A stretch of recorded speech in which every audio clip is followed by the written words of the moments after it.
we are seeing right now is, clips of how and where it all started. October 7, 2023, when this man, went on rampage and they attacked Israel. And it was reported at least more than 1,200 people died in that attack. It looked like a coordinated attack. Full soldiers were on the ground, airstrikes here and there. The dome in Israel was very busy that day. But in spite of that, and of course, there was an attack. This image you are seeing on a particular party, like a festival where some persons were dancing, having fun. And little did they know that a few minutes after this, they were going to be attacked, and that was the situation. Hostages were taken. Just for the exigency of time, some of these persons you are seeing in these particular clip rolling, they talked on the matter. You could see the sky, billows of smoke of attacks, and that was how it all started. And since then, the center has refused to hold, and there have been talks of ceasefire here and there. And Israel, came out strong with the Prime Minister Benjamin Netanyahu saying he will make sure Hamas is rooted of existence. They will cease to be, and he went fully, have that course, and, there have been collateral damages like never before seen on this scale. As at the last count, there was a report that more than 46,000 persons have died. And of course, that we have to deal with the vulnerables, women, children, the aged, and all of these. Many places were bombed, in pursuit of justice by Benjamin Netanyahu, and all of these things. Schools, hospitals, wherever they think the Hamasis, guys are, he went after them. The allies, the US, the UK, all of them supported. And at some point, they had to just say, maybe we have to slow down. There have been talks of ceasefire. And just yesterday, or it has started for a few months, 2 days ago and yesterday, there was an announcement that something has been reached. But before we get to that ceasefire, I have my guest here. He's, somebody who has a requisite knowledge and practical one of how security works, a security expert, Akin Adeyi. Good morning, sir. Good to have you here. Yeah, good morning. Happy New Year. Happy New Year to you. Good to see you again, sir. Yeah, it's been a while. Yeah, thank you. All right. Do you know, before we get to the ceasefire part, October 7, 2023, when you follow the trajectory, the start, and everything that has played out, different components of that war, the Hezbollah part, the killing of some key members of some Hamas and Hezbollah, Nasrallah, all of these persons. What's your take on that? Yeah, thank you very much. For a start, yes, sir. Let us appreciate God that at least they are talking about ceasefire now. A lot of lives have been wasted. Exactly. And wherever war is fought, can never be the same again. Never. For so many years after, particularly war of the grade that we saw, that they are fighting there. Provided Israel and even the Americans, it provided them the opportunity to test weapons that they had in their armory that they didn't have the opportunity of testing. And what did you have? Human lives are being used to test the weapons and the facilities. So it was a devastating one. The count, like you said, at that time was about 47,000 lives wasted. Human lives. Human lives, just like that. So it calls for our concern, particularly now that they are talking about 42-day ceasefire. I think the world should rejoice. Rejoice. And one thing about that conflict there was that another thing that the world gained was that even when the Hamas, when they are taught, and the Hezbollah, they thought or they wanted it to escalate into a Middle East problem and probably world war. So the situation was carefully managed, not by humans now, I think by God, so that it didn't escalate into what you have mentioned God twice now. Yes, you see, you think there is a spiritual dimension to this? There is, because if you go by the biblical way, there was this mention of this particular war in the Bible where God himself said, Hamas, I mean, the Palestinian thing will happen to them in the hands of the Israelis, and everything that is in the Bible it seems to be coming to pass. So that's why I'll continue to mention God in this case. So the world at this time is having a relief, at least, but it's a fragile relief. Fragile. A very fragile one, because it has turned to another thing now, a war of words between the Republican and the Democrat, between President-elect Trump and Joe Biden. They are doing one, yeah. They are contesting the glory now. Why Biden is feeling that, or is saying that he should take the credit for this one.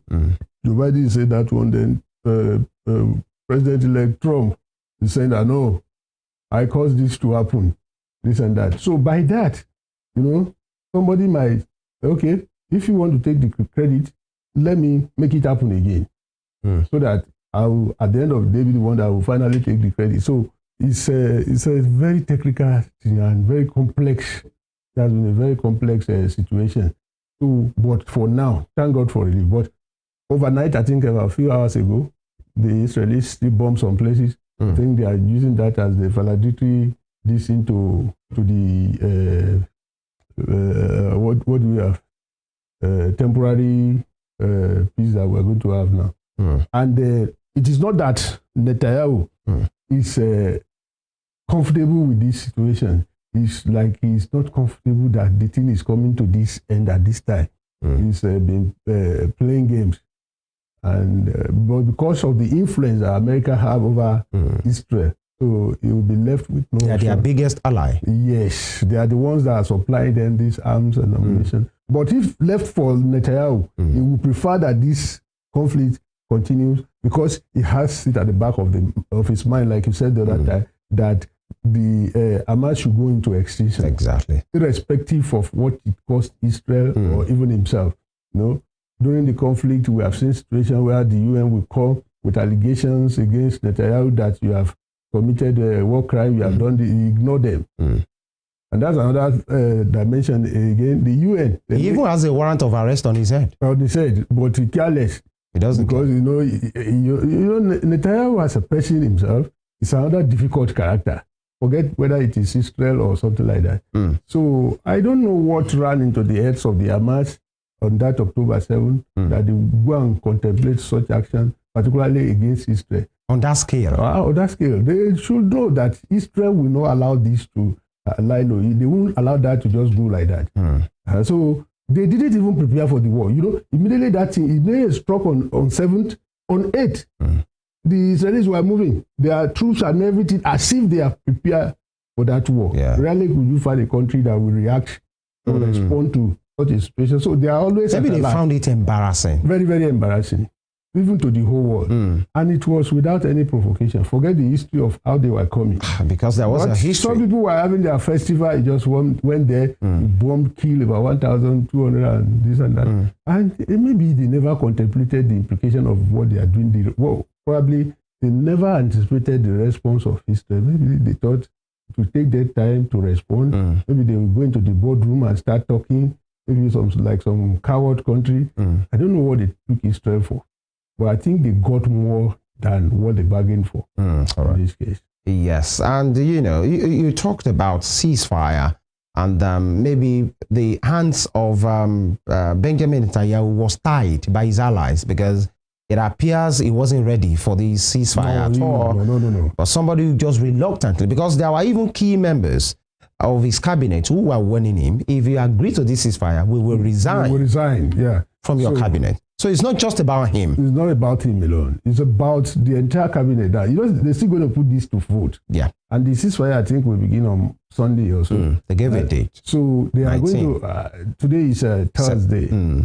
Today is Friday, 17th. Today is Friday. Okay, they are going to give a date to 19. And the cabinet is going to vote on this ceasefire. But I know the cabinet will not have any option than to bow to the prayer of the United States of America because of supply of weapons. And Trump, from all indication, is not favorably disposed to the continuation of that conflict. He wants to score the credit that, okay, he came, or that he was a peaceful person. You know, Trump was the person that moved the capital of Israel from Tel Aviv to Jerusalem, and which was a popular within the Israelis fold. So it's like he wants to be more popular now. He wants to be more popular, and he sees this as a political point for him, but a very deep one to score. So, and Joe Biden too knows what he's doing. Now it becomes a conflict between the Republican and the Democrats now. Maybe they are a kind of another election or voting DC. So, but Joe Biden has just like 3-4 days to leave. That's why he's doing this now. Yeah. And that is why the Palestinians, they are not happy with him. They said he had the whole opportunity to push harder than this. But he allowed, or he bungled the opportunity, but at the tail end, knowing full well that Trump is coming now, and just to demean the Trump's anticipated this thing. That's why he's doing that. And of course, you know, we allow you to watch, see, and listen to the announcement of the ceasefire, which was made yesterday by the Qatar Prime Minister Mohammed bin Abdurrahman bin Jassim bin Jabir Al Thani. He made the announcement. Take a look. Allow for the swap of prisoners as well as the swap of remains and the return of the displaced people to their residences. This will also facilitate the travel of wounded and sick people in order to receive treatment. Phase 1 also includes an increased flow of relief and humanitarian aid to all parts of the Gaza Strip, as well as the rehabilitation of hospitals, health centers, bakeries, and allowing the entry of fuel and civil defense equipment, as well as basic necessities for displaced people who lost their houses as a result of the war. In phase 1, Hamas will be releasing 33 Israeli captives, including civilian women and female recruits, as well as children, elderly people, as well as civilian ill people and wounded, in return for a number of prisoners who are being held in Israeli prisons. Regarding phases 2 and 3, the details will be finalized during the implementation of phase 1. The state of Qatar reaffirms the necessity of both sides committing to the implementation of all 3 stages of the agreement in order to prevent civilian bloodshed and in order to shield our region from the consequences of this conflict and ensure that we have lasting peace in the region. Qatar will continue its joint efforts with the Arab Republic of Egypt and the United States of America to ensure that all sides are following through with their commitments and engagements and ensure that all 3 stages will be implemented. We look forward to seeing regional and international efforts coming together in order to assist with relief and humanitarian aid and supporting the United Nations in its attempts to enter aid into the Gaza Strip. Qatar will spare no effort to offer help to the families in the Gaza Strip and doing everything that's necessary to alleviate the suffering of the residents of the Strip. Since October 8th, we in the state of Qatar saved no effort.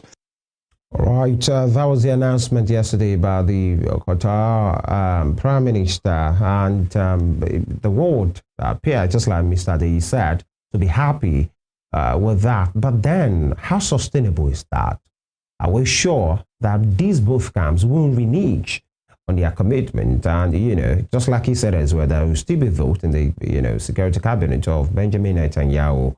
But then it appears there is a conventional agreement which will be in phases, phase 1, phase 2, and phase 3. And we've been told, Mr. Adi, by the way, in the reaction, we have U.S. President-elect Donald Trump saying, we have a deal for the hostages in the Middle East. They will be released shortly. Thank you. That's what Trump wrote on his social media platform.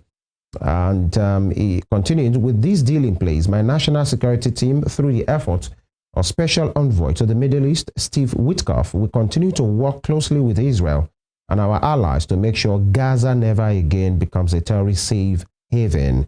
And there is another one from the outgoing President Joe Biden saying, fighting in Gaza will stop, and soon the hostages return to their families. That was what Biden said.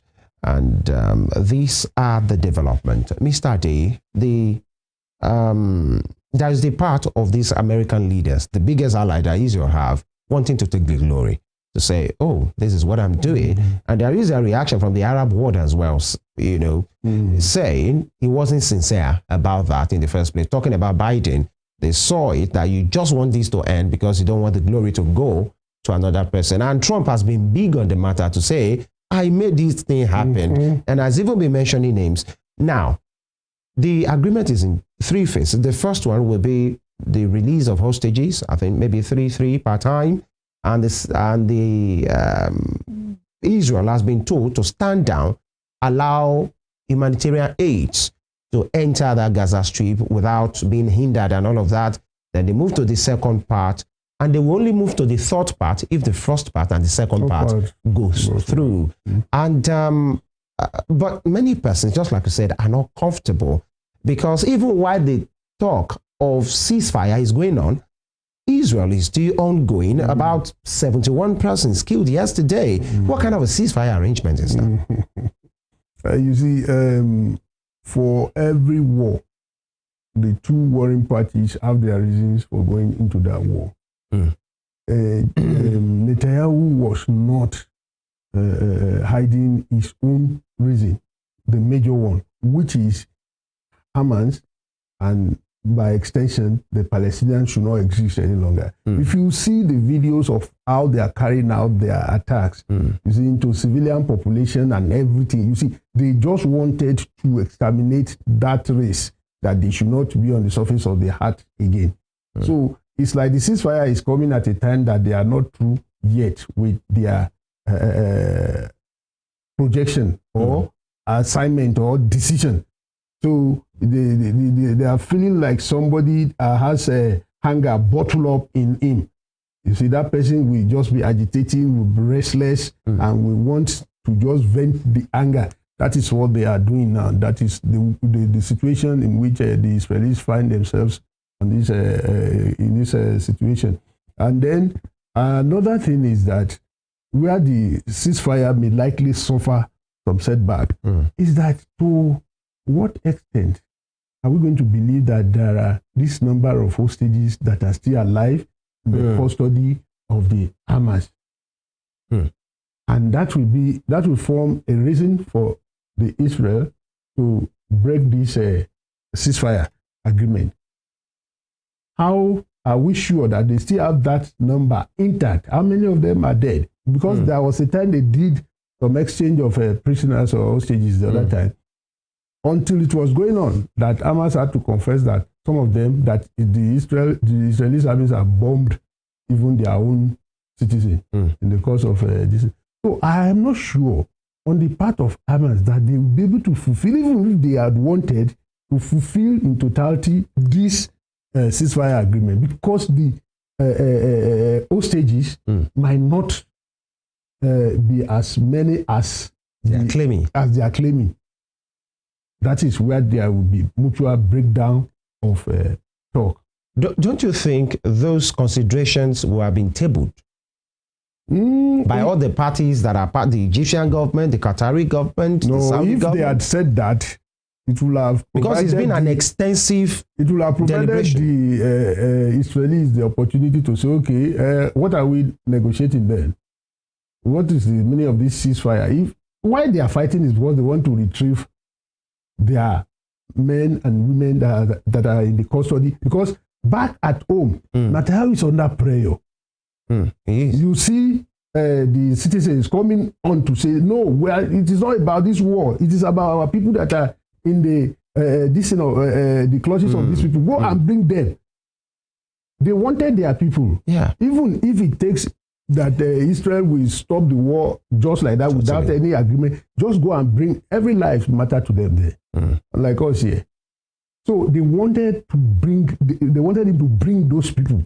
That is the main thing, which is different from Netanyahu. Netanyahu has that one as part of his plan, but another one is to destroy anything Palestinian, anything Hamas or whatever name they might decide to call. But his issue, issue wasn't with Palestinians, it was Hamas, because he has said it. I don't have a problem with you people, but these criminals and their collaborators. Who are their collaborators?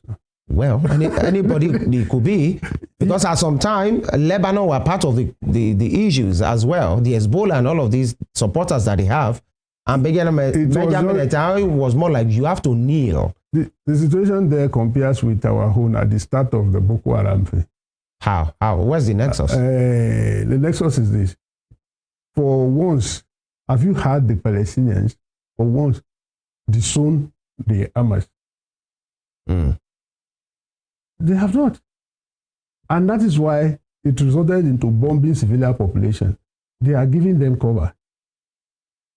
They run into hospitals, they use hospitals as their schools, they use it as their military base and everything. But and without any protest. Mr. Day, some have complained that is against the rules of engagement of war, that Benjamin Netanyahu has gone way far beyond the line. That irrespective of your intelligence that the enemies are hiding in schools and hospitals, he shouldn't have gone after them. He should wait for them. The moment you are carrying weapon, wherever is your location does not matter again. You carry weapon, you are killing the other party. But there are rules of war internationally. When you don't follow, then you have committed war crimes. And who is the police that enforce that in this case? Because I laugh when United Nations, when they talk sometimes, I always laugh that you don't have your own army. If United Nations has their own army now, at that time that the conflict started, maybe they will have moved their own army into that place so that they will say, okay, you stay here, and let us resolve this. But they can only talk. Just like the World Court or whatever they call themselves in Hague. Yeah. They too, they will give ruling. Who is going to enforce their ruling now in a serious conflict like this one? At the end of the day, there's nothing. Since what do you call them? The Israelis, the American child. There's nothing that's going to happen to them. All these ones, they are just and the Arab world. I don't know to what extent the Hamas, the Palestinian, will feel that they have assisted them in this case or supported them. It's like they were abandoned child at this moment. Initially, Iran pretended that it was going to do something, and at the end of the day, after a spank or warning by Israel, Iran went into a shell.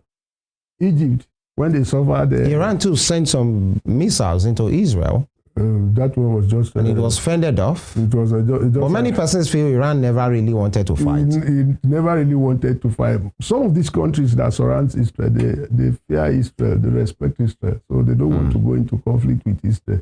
Now... because at that time, it came with serious repercussion. Israel had to... I think they took 2 or 3 of the Iranian leaders off. And that completely was a serious warning, to tell them that we can do worse things, so you better keep up. And since then, did you hear anything about Iran again? Everything appeared quiet, at least at the moment. Israel is their father in that area, so they are always careful to dabble into the Israeli matter. And that was a disappointment, a huge one to the Hamas. That is what the Hamas wanted. They wanted their strike on Israel on that day to escalate into Middle East conflict, and which did not happen. They were disappointed. They found themselves isolated, abandoned in this crisis. But they had some help from Syria, because part of the concerns took Bashir al-Assad of Syria. Then there was help that they got from Lebanon through Hezbollah as well. Where is the Hezbollah again in this matter? Hezbollah got his own share of the Israeli anger, and they went into their shell again. So war is not like that. Before you go into war, you carry your allies along first. It is not that when the war started that you start looking for who will help me in this case. Muammar Gaddafi of Libya suffered the same thing before. When he thought if he went to insult America, that the Russians will queue on his back, and he got isolated. He got disappointed when the Russians told him that wait until he does it again. And after being spanked seriously. So international war is not like that. The people that you thought are your allies will consider many options. They will weigh many options that if we do this, what's going to be... Most of this, it goes beyond the use of firearms and all this. it goes to the level of international relationship, diplomatic relationship. Yeah. Are we going to forfeit this thing because of you? For example, now I have international trade agreement with you, and then you are interested in this party and I'm interested in this party. Will I forfeit that relationship that is sustaining my country's economy because you are fighting war with somebody that is gaining nothing other than I'm just assisting in? So those are the things. But some of these countries see themselves as brothers. They call it the Arab world. That is in terms of it has a limit to that brotherhood has a limit. Yeah. It is not about war. It's not about war of that this thing.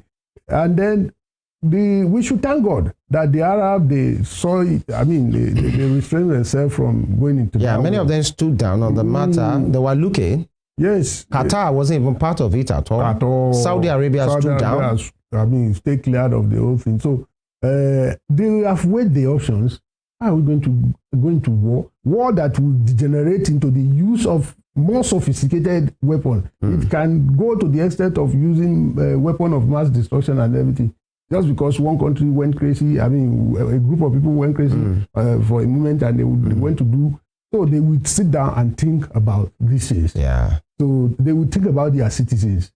How many lives are we going to sacrifice for this one? It is not just that you wake up and say because one country is being attacked, then you just carry your this and say you are going to. Now, Mr. Ade, talking about support, there are many of these countries in the Arab League who, at least verbally, supported, or better still, they were against Benjamin Netanyahu.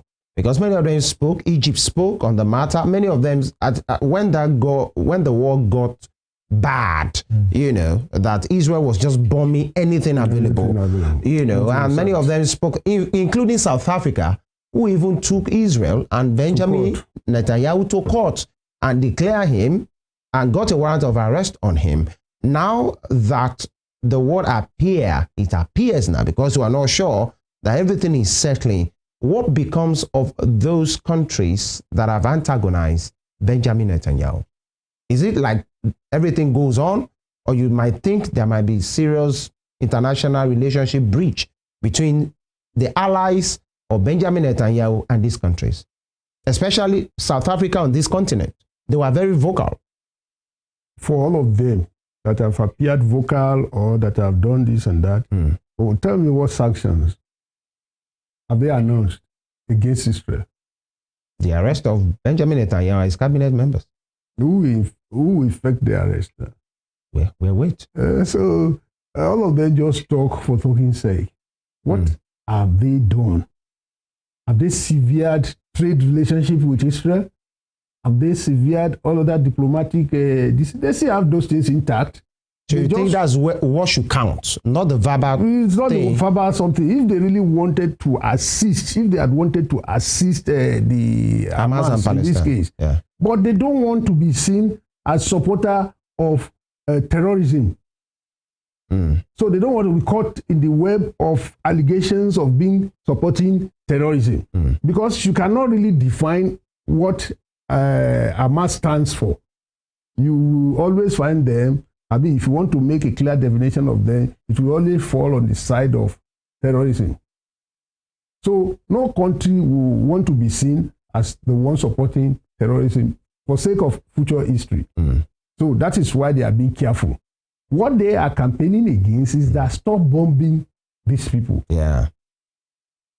Nobody was really saying don't fight Hamas.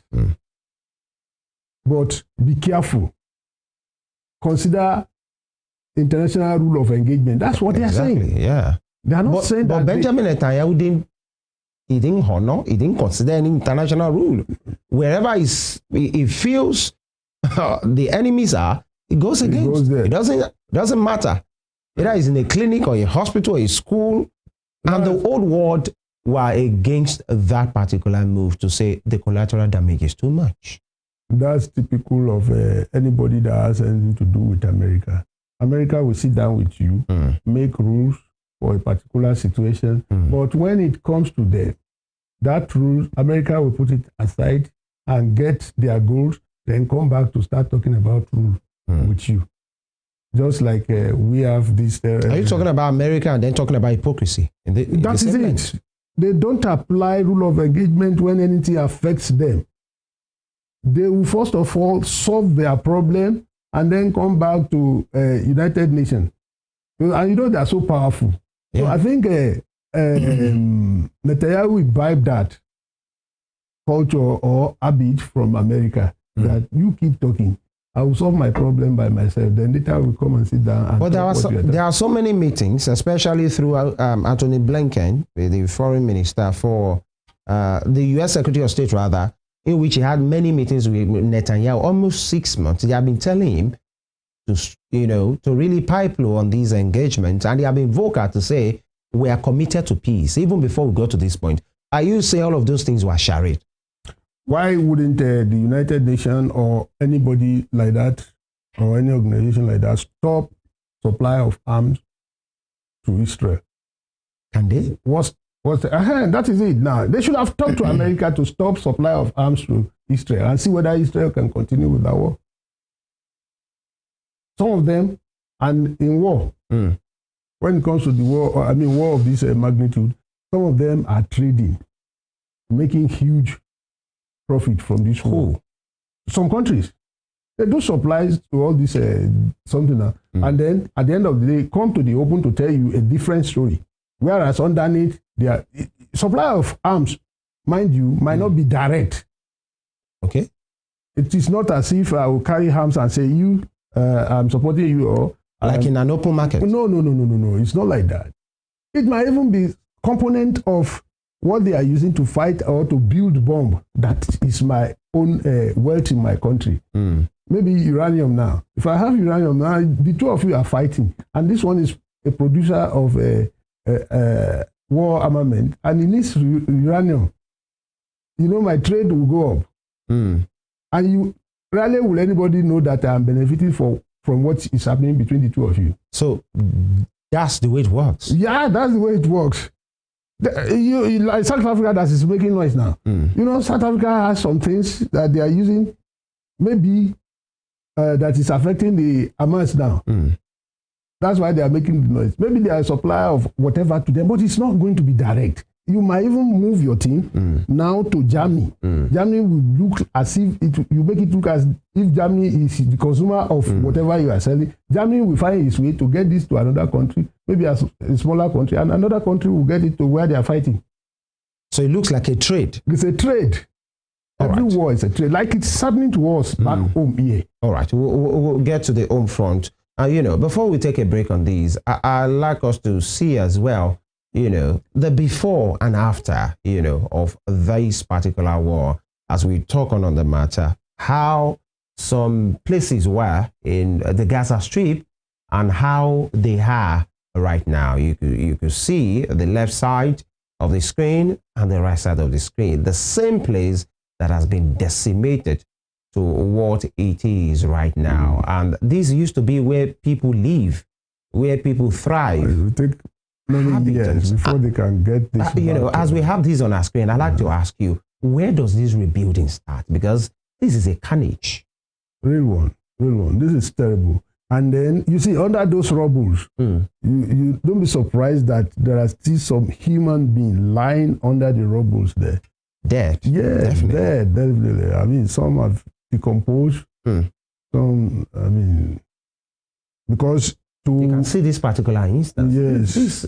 This is looking beautiful on the left side, but you check the right side. So when they said the Palestinians, after this ceasefire agreement, will go back to their houses, I don't know where they are going back to. Where are the houses again? Where are they going back to?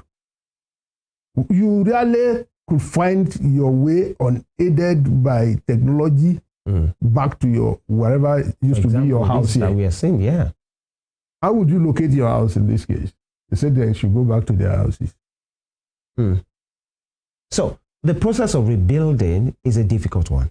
Very difficult one. And who will do the rebuilding? It's more expensive than war itself. War after football, war is the most expensive project. So rebuilding could be very, very expensive. You see, it's not about the structure or facilities that we are looking at now. Yeah. By now, Hamas must have suffered one thing. There must be age gap now. They will have children, they will have the aged people. They are youths now. Their youth population must have suffered a lot. So it will take a long year for them to have another set of youths now.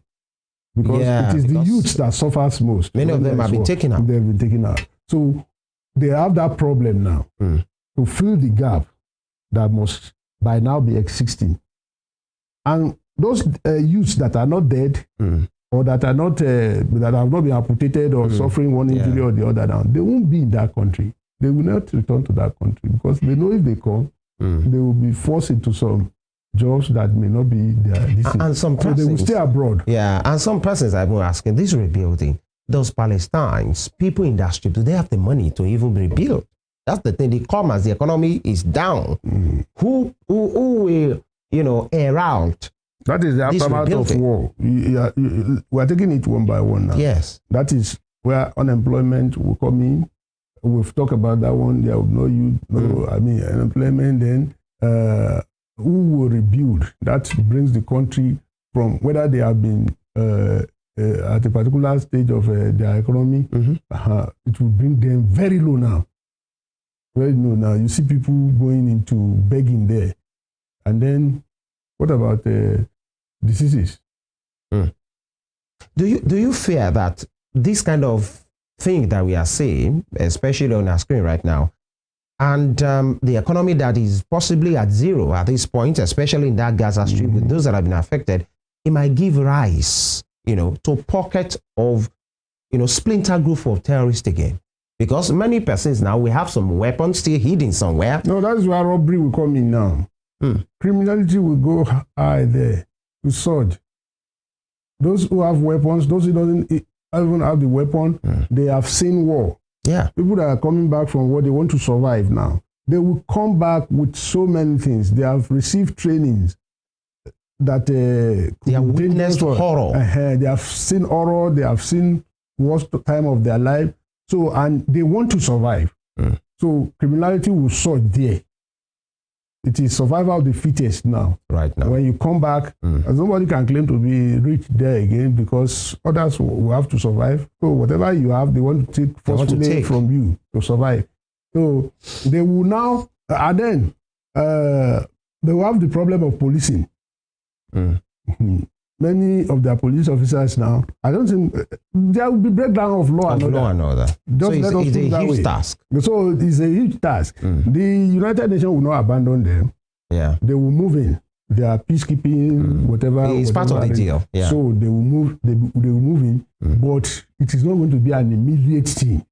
The peacekeeping effort will fail at the start. They will continue to build and rebuild on it. Otherwise, that country. But before we go on this quick break, there was an more international dimension today, especially from the United Nations, because Benjamin Netanyahu and his supporters believe the United Nations were not fair on this matter, especially from Antonio Guterres, the Secretary General, that you have always been telling us to stop the war. You have not been telling Hamas that the hostages they have taken, they should release them.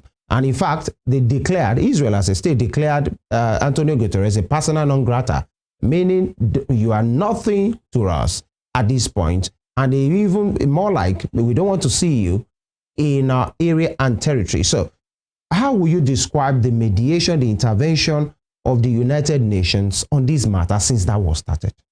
I think I wrote sometimes that I criticized the reportage of that war, especially by Al Jazeera. Al Jazeera made it look as the Hamas, they folded their hands while Israel was killing them. They are not reporting casualty on the side of the Israel. It is not. But will you blame Al Jazeera? It's like many media firms took sides on this matter. Yes, so. But maybe because Al Jazeera is bigger, so they are more vocal. Because they made it look, they reported as if the Hamas were running and the Israelis were pursuing them and killing them without any response from that end. Whereas they were fighting. War is war. When you are fighting, you are fighting. It is not the number of casualties on a particular side that should count at that time. One life and 1,000 lives, they are the same. So, and they have used that to affect the psyche of the entire world, that the Israel were unfair, that they were just fighting, they were just killing people. But it is expected that an organization like United Nations should be fair, isn't it? Oh, well, United Nations... They are like the police of the world, isn't it? To what extent is that? I've just said it before now. They just sit down and talk, and to enforce it will be difficult for them because they don't have their own arrangement that will enforce their talk. They can only persuade, they can only talk to a country. Can they move a country? Say, okay, United Nations will say, okay, now that Israel is fighting and we have talked to them, they are not listening. But they have, in some countries, they usually have military intervention. United Nations keep making peacekeeping mission. Peacekeeping that they can do. They cannot say go and they get soldiers from around the world to pursue a case. That's why they don't have their own army. They don't have their own army. All right. A country might decide not to participate. You might ask for my soldier as United Nations and tell you that I'm not going to give you men. And you can't be forced. And I can't be forced. All right. We take this quick break right now. And when we return, we have been talking, the international asking about the ceasefire deal agreed, but from both camps of the Israelis and the Hamas, they say enough is enough. And it has been put in 3 tranches. 1, 2, 3. 1, 2 will go ahead and it will culminate in 3. We hope this is agreed as well so that the world can rejoice. And after this break, we come back to Nigeria and we look at our own security, saying, what are we doing rightly? What are we doing wrongly? Reportage of killings, overrunning of army bases. This is not what we want as a people. But then Aki Adeyi is here to take us further. Stay with me.